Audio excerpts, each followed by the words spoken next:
अस्सलाम वालेकुम वरहमतुल्लाहि वबरकातुहू। दिल्ली में राइट्स चल रहे हैं और मैं हमारी गवर्नमेंट से, राइटर्स से और सारे के सारे सेंसिबल कंसर्न लोगों से अपील करना चाहता हूं।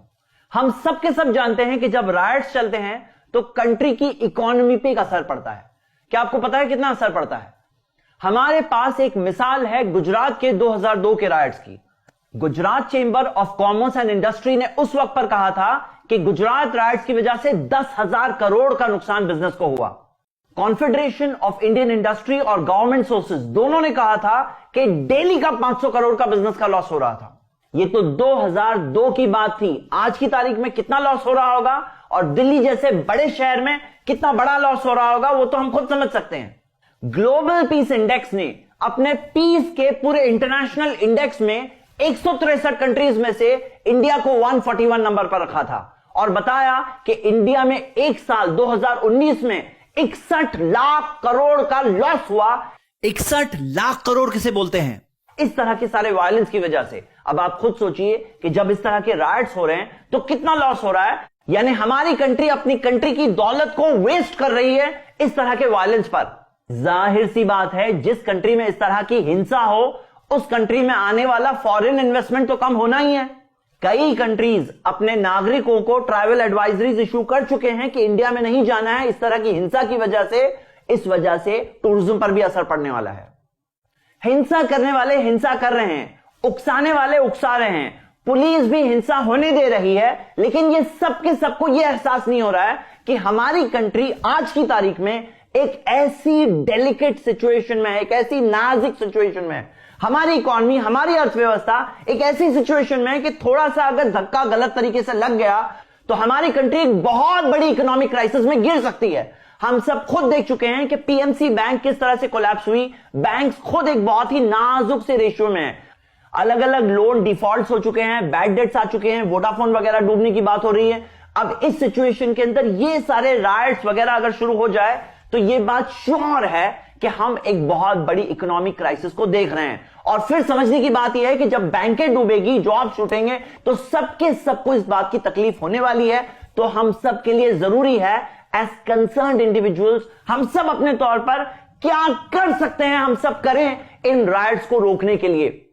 इसी वजह से इस वीडियो में मैं आपके सामने सुझाव रख रहा हूं कि अमन कमेटी, सद्भावना कमिटीज जगह जगह, एरिया एरिया में बननी चाहिए और स्ट्रांग बननी चाहिए। सब लोगों को आकर के मिलना चाहिए और दो तरह की बननी चाहिए, सिलेक्ट स्ट्रांग लोगों की और अवाम की भी। सबके सब मिलकर अमन कायम करेंगे इस कंट्री में हम सब।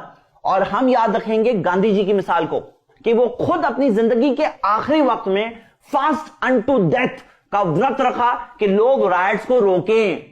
एक और मिसाल हमारे पास सुनील गावस्कर की है कि जब बॉम्बे में राइट्स चल रहे थे वो खुद उतर करके उन्होंने एक फैमिली को राइटर्स से बचाया था।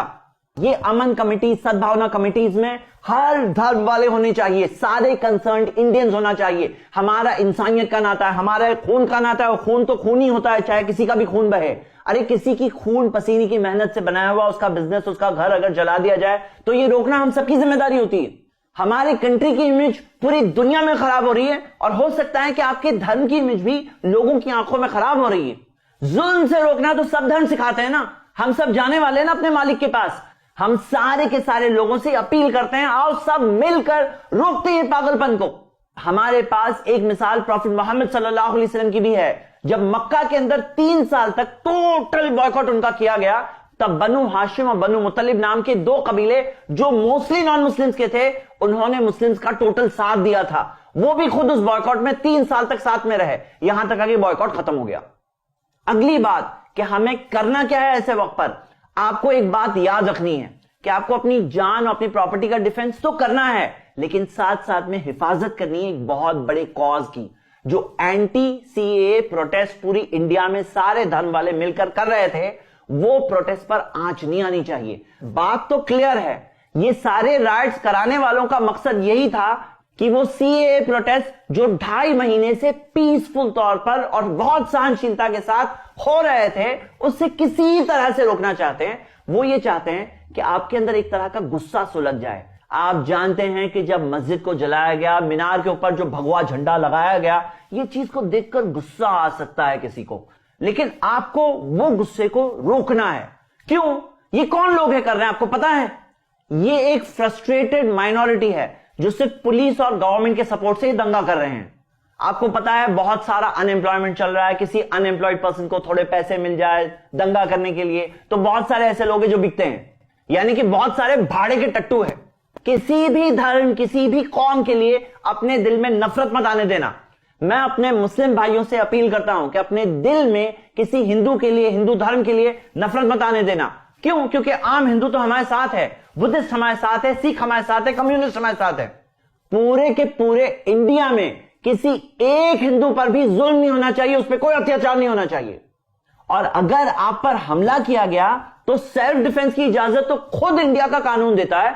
इंडियन पीनल कोड के सेक्शन 96 में है, यूनाइटेड नेशंस के चार्टर का आर्टिकल 51 है कि आपके पास सेल्फ डिफेंस का तो हक है, लेकिन जुल्म नहीं करना है।